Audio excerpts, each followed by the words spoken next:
두 번 반복해서 읽겠습니다. 시작. 예수께서 이르시되 나는 생명의 떡이니 내게 오는 자는 결코 줄이지 아니할 터이요 나를 믿는 자는 영원히 목마르지 아니하리라. 다시 한번 읽습니다. 요한복음 6장 35절.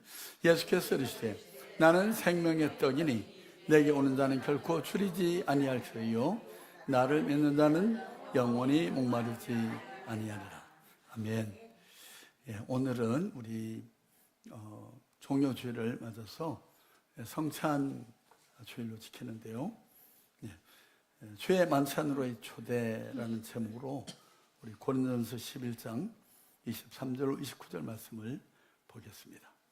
앞에 화면을 보시고 저랑 한 절씩 교독합니다.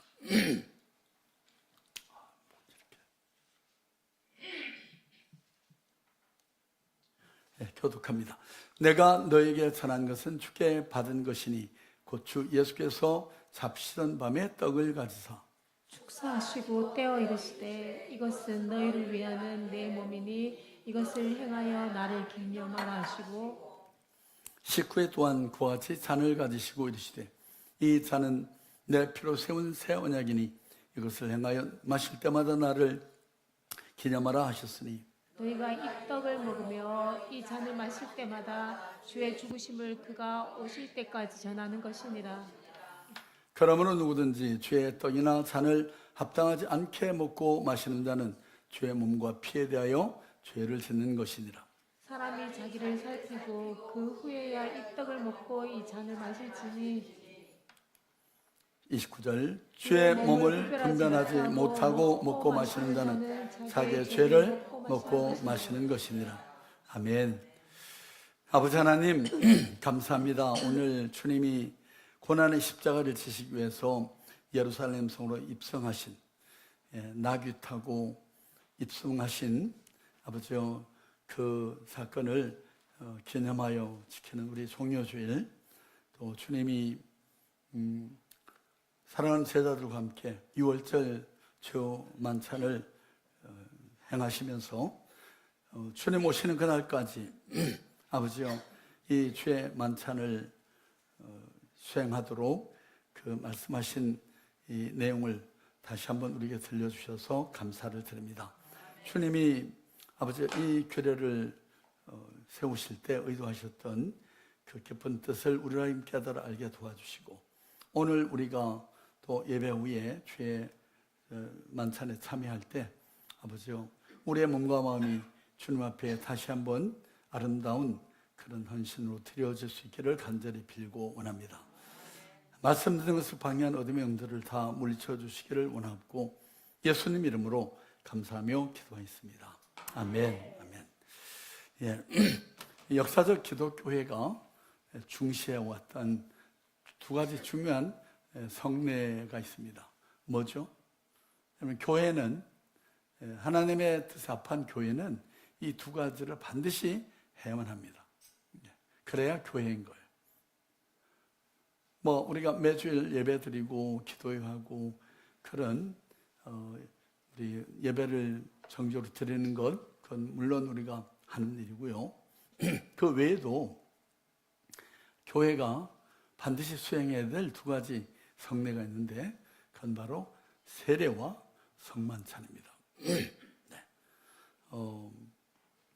여러분, 교회가 이건 하나님이 인정하시는 교회야 라고 할 때 그 특성 세 가지가 있는데요. 이거는 신학자들이 공히 역사적 참 교회는 이 세 가지를 반드시 메리트를 가져야 된다라고 동의하는 것입니다. 첫째는 보편성입니다. 통일성이에요. 그 다음에 두 번째는 거룩성이고요. 교회는 구별된 무리들의, 그러니까 구별된 공동체에 하고요. 세 번째는 사도직의 계승. 여러분, 교회는 예수님이 제자들에게 안수해서 그 예수님의 사역을 이어가게 했고, 그 사도들이 후기 사도에게 안수하고, 그래서 그 사도들이 계속해서 안수함으로 이 영적인 리니지가 이어지도록 한 겁니다. 그러니까 그래서 이 신동훈 목사도 미국에서 CNMA 교단의 All Nation Council 그 안수위원회에서 여러 목사님들의 안수를 받고 목사가 된 겁니다. 근데 미국에는요, 지가 지손 가지고 머리에 얹고 안수하고 목사가 된 그런 가짜 목사들도 있습니다. 비행기 타고 오면서 목사로 변한 사람들이. 여러분, 이게 사실은 제대로 교단에 속한 목사들은 다 목사의 그 올디네이션 서티피케이트 안수증이 있기 때문에 그 카페를 항상 제시해야 공적인 증명서가 되는데요. 근데 뭐 여러분, 예를 들어서 미국엔요, 가짜 장로도 많습니다. 뉴욕에 살다가 LA로 이사를 갔어. 그래서 교회 가가지고 제가 장로입니다. 그러면요, 좀 이게 이제 그런 걸 잘 따지는 그런 목회자들은 그렇습니까? 어디서 몇 년도에 장립을 받으셨습니까? 그게 어딥니까? 라고 확인을 하거든요. 옛날에는 다 임용 증서를 다 교단에서 받아가지고 가야만 장로로 인정해 줬어요. 근데 오늘 이 시대는 그렇지 않잖아요. 누가 와가지고 한국에 와보니까 죄송합니다, 가짜 집사들이 많은 것 같아요. 그냥 교회 와서 집사라고. 그런 일일이 그렇다고 다 뭐 어디에서 집사명을 받았는가 가서 증명서를 떼오시면 안 하잖아요.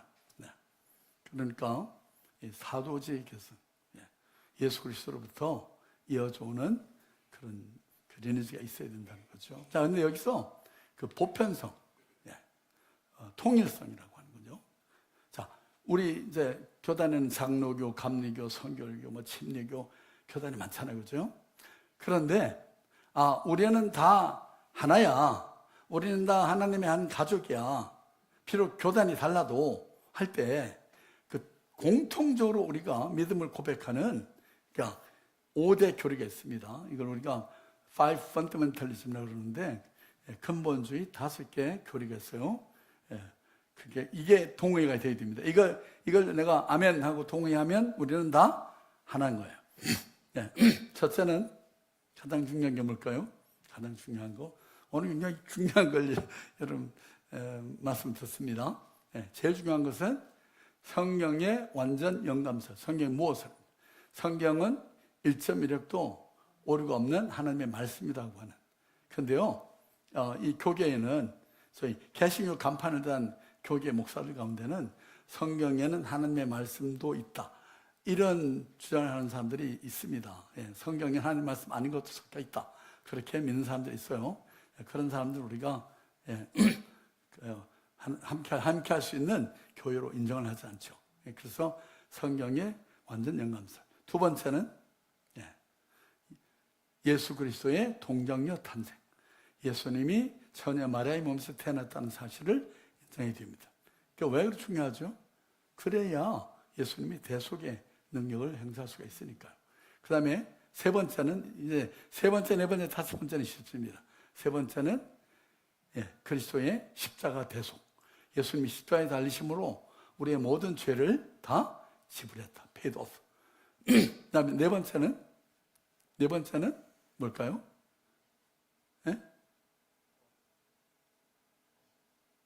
예수 그리스도의 그러니까 육체의 부활. 부활이 실제적으로 이렇게 물론 우리가 그 기독교에서 말하는 다음 주에 제가 부활절날 자세히 설명을 드릴 텐데요. 그 우리가 resurrected body, 이렇게 transfigured body 이런 얘기를 하는데 변화된 변화체로 살아나지만 실제로 부활이 이루어진다는 것, 실제적인 부활을 믿는 것. 그다음에 마지막 다섯 번째가 뭐냐면 예수 그리스도의 실제적 그 재림, 가연적 재림. 이 다섯 가지를 믿으면 그럼 우리는 다 한 하나님의 자녀들이라고 인정을 하는 거예요. 그런데 여기서 우리가 세례를 한번 생각해 보죠. 두 성례가 뭐라고요? 세례하고 성만찬. 근데 여러분, 세례는 성경에 처음으로 세례가 나온 게 어디에 나오죠? 누가 세례를 베풀었죠? 네? 세례 요한이 광야에서 세를 베풀었어요. 그리고 그 다음에 예수님께서 마지막 감람산에서 이제 승천하시면서 뭐라고 말씀했죠? 마태복음 28장 18장 18절 20절 볼지어다 하늘과 땅의 모든 권세를 내게 주셨으니 그러면 너희는 가서 모든 족속으로 모든 민족으로 제자를 삼아 아버지와 아들과 성령의 이름으로 뭐하라고요? 세례를 주고 내가 내게 분부한 모든 것을 가르쳐 지키게 하라. 볼지어다 세상 끝날까지 내가 너희와 항상 함께 있으리라. 예수님이 이 땅에 남기신 마지막 유언 같은 말씀입니다. 거기에 뭐라고 하셨어요? 세례를 베풀라고요. 그래서 교회는 세례를 베푸는 것입니다. 성만찬도 오늘 본문에 보니까 주에 오실 때까지 이거를 행하라고. 그래서 나를 기념하라. 앞에 보세요. 뭐라고 되어 있죠? In remembrance of me. 나를 기념하라. 말씀하셨어요. 자, 이제 오늘 본 말씀을 좀 살펴보겠습니다. 여러분, 이 성만찬이야말로 신앙의 가장 신비로운 그런 신비가 담겨 있는 것이고요. 또 주님이 직접 그 완성, 다시 말해 성취를 이루신 사건이 바로 이 성만찬입니다. 여러분, 성만찬을 하게 된 예수님이 십자가에 달리기 전날에 성만찬을 했는데 그게 사실 무슨 만찬이었죠? 유대인의 어떤 절기의 만찬이었습니다. 뭐죠? 최후의 만찬은 예수님이 십자가 지기 전에 마지막 만찬에 그래서 최후의 만찬을 붙인 거고요. 그런데 유대인 절기 만찬이었거든요. 그 절기가 뭐죠? 유월절. 영어의 패스오버라는 절기인데요. 그 유월절은 여러분 성경이 어디에 나오죠? 성경이 어떤 사건을 기념하는 거죠? 유월절이? 네? 또 목사님 설교 그냥 간단히 들어왔는데 공부를 시킵니까? 그래요? 네. 출애굽에 나오잖아요. 그렇죠? 바로 애굽의 그 바로의 앞세로부터 이스라엘 백성들을 이끌어낼 때 여러분 바로가 말을 잘 들었어요? 안 들었어요. 하나님이 재앙을 내렸잖아요. 그죠? 10번째 재앙이 뭐예요? 마지막 재앙이? 애굽의 모든 장자, 짐승이든 사람이든 마귀를 다 죽여버리는 그런 재앙을 내렸어요. 그럴 때 이제 애굽에 사는 유대인들도 이스라엘 백성들도 장자가 죽게 됐잖아요. 그런데 하나님 모세를 통해서 어떻게 하라고 그랬죠? 네? 흠없는 어린 양을 잡아가지고 피를 담아서 그 피를 집에 들어가는 입구 인방에다 문설주에다 뿌리라 이게 바르라고요. 그럼 어떻게 해요? 죽음의 천사가 집집마다 다니면서 이제 장자를 죽이는데 그 피를 보고 어떻게 해요? 패스오버 넘어가는 거예요. 그래서 유월절인 겁니다. 넘어가다 이렇게. 그것을 기념하면서 어떻게 했냐면은 무교병, 이스트가 들어가지 않은 발효시키지 않은 빵으로 쓴나물에다가 그 애굽에서의 고통의 그 경험들을 머릿속에 간직하고 그리고 이제 바로가 이제 떠나가라고 그러니까 그 밤에 보따리 싸가지고 그냥 급하게 이렇게 떠난 그런 이제 의식을 유대인들이 계속 반복해 왔던 거예요. 뭘 기념해서? 그 유월절을 기념했어요. 자, 그러면 이제 여러분 감이 오죠?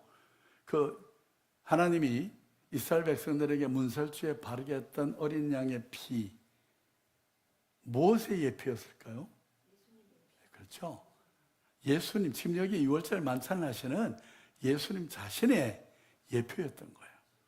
이제 역사 속에서 예수님이 죽으심으로, 십자가에 필려 죽으심으로 이 어린 양의 피로 말미암은 구원을 우리가 받게 되는 거죠. 네. 그래서 이것이 중요한 겁니다. 여러분, 기억이라는 단어를 한번 떠올려 보시기 바랍니다. 사람은 망각의 동물이라고 그러죠. 소중한 약속도 뜨거웠던 사랑도 시간이 지나면 다 잊혀집니다. 그래서 우리가 기념일을 정하기도 하고 사진을 찍어 보관도 하기도 하고 비석을 세워서 기록도 남기고 이렇게 하잖아요. 자, 오늘 본문에서 사도 바울이요, 고린도 교회 성도들에게 그리고 오늘 우리에게 예수 그리스도께서 잡시던 밤에 남기신 그 강렬한 기억의 현장으로 우리를 이끌어갑니다. 초대합니다. 오늘 이 설교를 통해서 단순히 떡과 포도주를 나누는 의식을 넘어서 우리를 위해서 지키신 그 예수님의 살과 흘리신 피의 의미를 다시 한번 아로새기는 그런 깊은 은혜의 시간이 되기를 소망해 봅니다. 자, 첫째로 너희를 위한 내 몸이니 이것을 향해 나를 기념하라. 그래서 이 4절을 보시죠. 축사하시고 뛰어이르시되 이것은 너희를 위한 내 몸이니 이것을 향하여 나를 기념하라 하시고, 나를 위하여 주신 몸임을 기억하는 것입니다. 자, 여기 떡을 떼시며 나를 기념하라라고 했는데 이 기념하라는 헬라 단어가요, 아남네시스라고 하는 단어입니다. 이것은 단순히 어떤 과거의 어떤 사실을 머릿속에 담고 있다, 그걸 떠올린다는 의미보다도요, 과거의 사건을 오늘 이 자리에 현재화시키는 그런 의미가 있는 것입니다. 네. 여러분, 이게 내가 현재화시킨다고 말하니까 잘 감이 안 올지 모르겠는데 한번 예를 들어 볼게요. 이해하기 쉽게. 한 어머니가 불의의 사고로 아들을 잃게 됐습니다. 그 아들의 생명이 단단한데 막 이제 그러다 운명하니까 그 아들의 장기를 기증했습니다. 그래서 그 심장 이식을 기다리고 있던 한 젊은 청년에게 따끈따끈한 심장 이식이 됐어요. 그래서 그 이식받은 청년이 수술을 잘 마치고 회복이 됐습니다. 몇 달 후에 어머니가 그 청년을 찾아갔습니다. 그래서 청년의 가슴에 청진기를 대고 의사가 심장 소리를 들려줍니다. 그래서 어머니가 오열합니다. 그래서 내 아들이 여기 살아있구나. 그 어머니에게 있어서는 그 소리는 단순한 소리가 아니라 뭐예요? 아들의 현존인 것이에요. 네. 성찬의 떡을 먹는 것은 마치 그와 같은 것입니다. 여러분, 2000년 전 골고다의 십자가는 밤관의 유물이 결코 아닙니다. 오늘 우리가 떼는 이 떡을 통해서 나를 위해서 찢기신 주님의 고통과 그 사랑이 지금 생생하게 체감되어지는 것입니다. 그것이 내게 들어오는 것입니다. 그분은 유월절 어린 양으로서 저와 여러분을 위해서 당신의 전부를 내어주셨습니다. 네. 여러분, 우리가 이 사실을 잊지 말라고 주님이 말씀하십니다.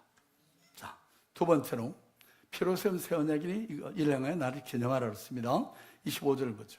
식후에 또한 그와 같이 잔을 가지시고 이르시되 이 잔은 내 피로 세운 새 언약이니 이것을 향하여 마실 때마다 나를 기념하라 하셨으니, 피로 세운 새 언약임을, 희생의 가치를 잊지 말라고 말합니다. 여러분, 성경에서 피는 생명을 의미하는 것입니다. 주님은 잔을 건네시며 이것은 새 언약이라고 말씀하셨죠. 여러분, 옛 언약은 짐승의 피로 드리는 그 세워진 언약이었지만은 새 언약은 뭐예요? 하나님의 아들이신 예수 그리스도의 보배로운 보혈로 피로 인치시는 것입니다. 여러분, 이 잔을 마실 때 우리는 반드시 기억해야 합니다. 우리가 누리는 구원, 우리가 누리는 하나님의 자녀라고 하는 이 신분은 결코 공짜가 아니라는 것, 값싼 것이 아니라는 것을 우리는 기억해야 됩니다. 가장 값싼 대가를 지불하고 얻은 것입니다. 그것이 뭐예요? 그리스도의 피값으로 산받은 존재들입니다. 그래서 여러분, 이걸 우리가 영어에 priceless, invaluable 이런 단어를 쓰는데, price가 가격인데 priceless 그러면 가격이 없는 이런 뜻이 아니고 값으로 매길 수가 없는 그런 뜻이에요. 감히 값으로 따질 수 없는 그런 그 가치 있는 것을 의미하는 것이죠. 여러분, 세상은 우리에게 내 가치는 연봉과 외모 아니면 내가 가진 스펙으로 결정된다라고 말합니다. 그러나 주님은 성찬의 잔을 통해서 우리에게 오늘 말씀하십니다. 내 가치는 나의 생명값이다. 내가 너를 위해서 피를 흘려 죄의 값을 지불하고 너를 살 만큼 너는 소중하다고. 어느 모 목사님이 제가 미국에 있을 때 그 성경 공부 교재를, 에베소서 그 공부 교재를 만드셨는데 참 내용이 좋아서 우리가 교회의 성도들한테 교회론을 교육하는 교재를 썼어요. 근데 교재 이름이, 제목이 참 시선을 끌었습니다. 제목이 뭐라고 되어 있냐면요, 예수님짜리. 여러분, 예수님짜리. 우리 뭐 물건의 가치 얘기할 때 100원짜리, 1000원짜리, 뭐 만원짜리 그렇게 얘기하잖아요. 그렇죠? 근데 우리가 값이 얼마나 매겨졌다고요? 예수님짜리라고요. 예수님의 생명으로 삼받은 그런 존재들이라고요. 네. 이제 이해하시겠어요? 그 예수님짜리라는 단어가 함의하고 있는 의미가 얼마나 중대한지. 오늘 이 음성을 듣는 저 여러분 모두, 여러분, 너를 위해서 내가 피를 흘려서 죄의 값을 지불하고 너를 살 만큼 너는 소중하다. 여러분, 이 음성을 듣는 우리 모두 되시기를 주의 이름으로 바랍니다. 네. 날씨가 갑자기 좀 따뜻해져서 그러나요? 여러분, 저희 입신에 들어가는 분들이 계시는데 네, 끝까지 말씀 좀 들으세요. 네. 자, 마지막 세 번째로 자신을 살피고 참회하라고 말합니다. 28절 같이 보죠. 사람이 자기를 살피고 그 후에야 이 떡을 먹고 이 잔을 마실지니 주의 몸을 분별하지 못하고 먹고 마시는 자는 자기의 죄를 먹고 마시는 것이니라. 합당하게 먹고 마시는 삶을 권고하십니다. 자기 성찰과 연합을 여기 강조하신 것입니다. 바울은 성찬에 참여하기 전에 자신을 먼저 살피라고 말합니다. 여러분, 당시 고린도 교회는요, 성찬을 나누면서도 부유한 사람들, 가난한 사람들이, 부유한 사람들이 가난한 자들 오기 전에 먼저 음식 다 먹고 남은 찌꺼기를 가난한 사람들이 줬어요. 여러분, 고린도라는 도시가 어떤 도시냐면은 항구 도시입니다. 우리나라로는 이제 부산 같은데요. 그 아케반도 끝에 그 고린도가 그런데요. 그러다 보니까 이제 상업, 장사를 하는, 사업을 하는 부자들도 있고, 그 다음에 여러분, 그 항구 도시에는 좀 독특한 게 있죠. 뭐가 있죠? 많은 술집과 홍등가가 있습니다. 그래서 쉽게 말하면 직업 여성들도 많았어요. 근데 그 교회는, 고린도 교회는요, 이렇게 직업 여성들이 전도돼가지고 교회에 오기도 하고, 사업을 하는 사람도 오기도 하고 그렇게 했는데, 그 역사가들의 전언에 의하면은 예배를 따로 드렸는데요. 그 예를 들면 일부 예배에 부자들이, 사업하는 사람들이 와서 예배를 드리고, 그리고 이제 성찬이라는 게 우리 지금처럼 이렇게 뭐 조그맣게 이렇게 만들어가지고 입에 넣고 살짝 녹이는 이게 아니고, 당시의 성찬은요, 우리 지금 예배 마치고 저 뒤에서 하는 친교같이 했습니다. 그러니까 충분히 식사를 하는 시간이었어요. 빵이랑 포도주를 잔뜩 준비해가지고 같이 한 끼 끼니를 먹으면서 나누는 친교였습니다. 그걸 성찬으로 그렇게 했거든요. 그런데 이 부자들이, 아무래도 그러니까 그런 성찬 준비도 누가 했겠어요? 부자들이 했겠죠. 그래서 자기들이 좋은 거 다 먹고, 그리고 맛없는 거 뭐 이런 걸 찌꺼기만 이렇게 남겨놓으면 이배를 마치고 가난한 사람들이 그걸 먹는데, 속이 쓰린 거죠. 실제로 그랬다고 합니다. 그러니까 이 성만찬이 정말 성만찬이 아니고 정말 엉망인 그런 지저분한 만찬이 됐던 겁니다. 그리스도의 몸을 나누어가면서 실제로는 형제를 외면하고 차별하면서 분열되어 있었던 것이죠. 그래서 합당하게 성찬에 참여한다라는 것은 여러분, 완벽한 인간이 되어야 한다는 의미의 말이 아닙니다. 두 가지가 여러분 꼭 기억해야 되는데요. 첫째는 회개한 마음이에요. 내 죄 때문에 주님이 죽으셨음을 인정하는 마음입니다. 여러분, 오늘 성찬에 참여하면서 합당치 않게 먹고 마시면 얘기했는데, 합당하게 마시려면, 먹고 마시려면 어떻게 해야 돼요? 첫째, 회개해야 됩니다. 하나님 앞에 여러분이 마음으로나 또 육신으로 범한 모든 죄와 허물을 자복하고 회개하고, 두 번째는 공동체 연합, 사랑입니다. 옆에 앉은 성도가 주님의 피 흘려 사신 형제자매임을 인정하는 그런 마음, 지체의식 가지고. 그래서 성찬은 개인적인 경건활동을 넘어서 수직적인 하나님과의 화평과 또 수평적인 형제들, 이웃과의 화목이 만나는 지점인 것입니다. 그러면 떡이 쪼개져서 우리 모두에게 나누어지듯이 우리도 세상 속에서 쪼개어져서 주님의 사랑을 나누는 그런 매개자들이, 촉매자들이 되어야 하는 것이에요. 한 걸음 더 나가서 내 전부가 용해돼서 주님의 몸의 일부로 변하도록 그렇게 우리 자신을 드리는 시간이 성찬인 것입니다. 여러분, 우리가 먹는 음식이 용해가 돼서 몸의 일부가 된다니까 그게 여러분 범죄 와닿지 않을 텐데 제가 한번 예를 들어 볼게요. 제가 저녁에 맛있는 스테이크 고기를 먹었습니다.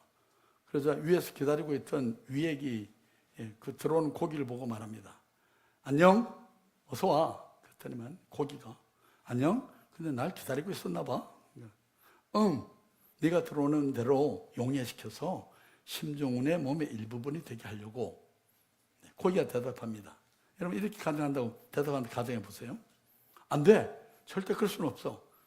그가 나를 먹은 것만으로 충분해. 위에 들어오긴 했지만 나는 그냥 고기를 남고 싶어.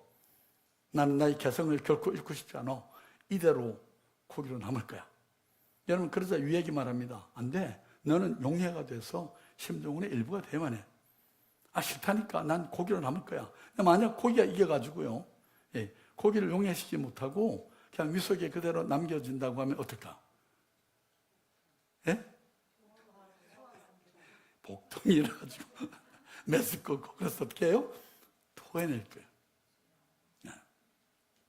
예수님이 했잖아요. 자든지 덥든지 내가 토해내치겠다. 그렇게 말씀하신 게 용해되지 않은 고깃덩으로 남아있기 때문에 그런 것입니다. 자, 그러나 소화액이 이기면 어떻게 되죠? 고기는 그 형체를 잃고 심종훈의 몸의 일부로 바뀌게 될 겁니다. 한낮 저 언덕에 푸른 초장에 풀을 뜯던 소가, 무명의 소가 용해돼서 급기야는 위대한 사람 심종훈의 몸의 일부로 바뀌어야 되는 그런 놀라운 역사가 일어나는 거죠. 여러분 그렇습니다. 저와 여러분 모두는 그리스도 안에 있습니다. 그러나 우리가 단지 그리스도 안에 그냥 머문 상태로만 존재한다면, 아니면 다 소화가 돼서 그리스도 몸의 일부가 되게 되었는지, 여기는 큰 차이가 있다는 것을 여러분 기억해야 됩니다. 몸의 진정한 일부가 되기 위해서는 우리는 자신의 것을 끝까지 고집하며 죽어지기를 거부해서는 안 됩니다. 여러분 우리 교회 안에서 우리가 진정으로 그리스도의 몸에, 한 몸에 그냥 용해되는 지체들이 되기를 원한다고 하면 모든 것을 내려놓고 우리 자신 스스로 예수가 되어야 합니다. 한마디로 죽어져야 합니다. 예수님, 그것이 바로 예수님의 십자가를 지는 것입니다. 누가복음 17장 성경 구절을 제가 인용을 안 했네요. 자, 누가복음 11장 33절에 보면 무릇 자기 목숨을 보존하고자 하는 자는 잃을 것이요 잃는 자는 살리리니. 그랬어요. 이게 무슨 의미인지 아시겠죠? 내가 그리스도 예수와 함께 죽으면 살고 내가 끝까지 내 자신의 자아를 죽지 않겠다고, 나는 양보 못하겠다고 하면 죽는다고 말합니다. 요한복음 12장 24절을 보면 내가 진실로 진실로 너에게 이르노니 하늘의 밀이 땅에 떨어져 죽지 아니하면 하늘 그대로 있고 죽으면 많은 열매를 맺게 된다고 말씀합니다. 자, 이제 말씀 맺겠습니다. 너희가 이 떡을 먹으며 이 잔을 마실 때마다 주의 죽으심을 오실 때까지 전하는 것이라. 26절에 그러면 같이 읽어보죠. 저희가 이 떡을 먹으며 이 잔을 마실 때마다 오실 때까지 전하는 것이니라. 여러분 성찬 안에 선교적인 놀라운 의미가 있다는 것을 아시겠습니까? 여러분 이 성찬이 그냥 우리 떡 한 조각 포도주 작은 잔을 마시는 그 의식이 있는 게 아니고요. 이 성찬의 궁극적인 목적도, 의의도 뭐예요? 주의 복음을, 주의 죽으심을, 부활의 생명을 증거하는 데 있다고 말합니다. 네. 성찬은 과거의 기억에 머물러 있지 않습니다. 과거를 회상하는 데만, 기념하는 데만 그쳐서는 안 된다는 거죠. 여러분, 그가 오실 때까지라는 말씀 속에 미래의 종말론적 소망이 깃들어져 있는 걸 보게 됩니다. 성찬은 장차 하나님 나라에서 주님과 함께 나눌 영원한 잔치를 미리 맛보는 리허설에 해당된다고 할 수 있습니다. 사랑하는 성도 여러분, 오늘 주님의 만찬으로 초대받은 여러분의 심령에 다시 한번 십자가의 붉은 보혈이 흐르기를 축복합니다. 그 사랑에 감격해서 세상 속에서 그리스도의 향기를 전하며 다시 오실 주님을 기다리는 그런 복된 순례자의 삶을 살아갈 수 있기를 주의 이름으로 바랍니다. 기도하십시다. 거룩하신 아버지 하나님, 자격 없는 우리를 당신의 아들 예수 그리스도의 살과 피로 구속해 주시니 참으로 감사를 드립니다. 오늘 우리가 나눈 이 떡과 잔이 단순한 의식이 되지 않게 하시고 우리의 묻어진 심령을 깨우는 생명 양식이 되게 하옵소서. 주님이 우리를 위해 전부를 주셨듯이 우리도 주님을 위해서, 그리고 우리 삶의 형제들을 위해서 사랑과 섬김의 삶을 온전히 살아갈 수 있기를 결단합니다. 성령님, 우리와 함께하여 주옵시고 우리 연약함을 도와주옵소서.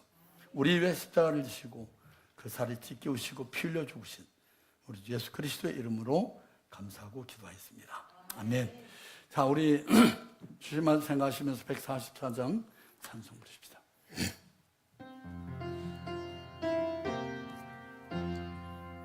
예수 나를 위하여 십자가를 질 때 세상 죄를 지시고 곧 처단하셨네.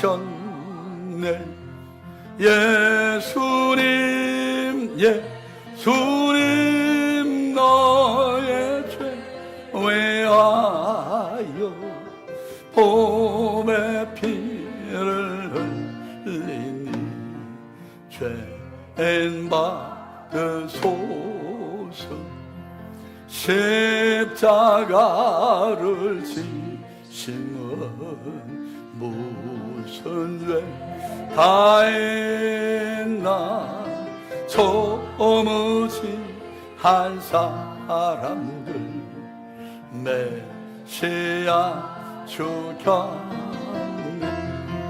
예수님 너의 죄 외하여 봄의 피를 흘리니 죄인 받으소서. 배와 같이 붉은 죄 없느니 가없네. 십자가의 공로로 눈과 같이 되네. 아멘. 예수님 너의 죄 외하여 봄의 피를 흘리니 죄인 받으소서. 아름답다 예수여 나의 좋은 친구. 예수고 너 아니면 영원을 받네. 예수님 너의 죄 외하여 봄의 피를 흘리니 죄인 받으소서.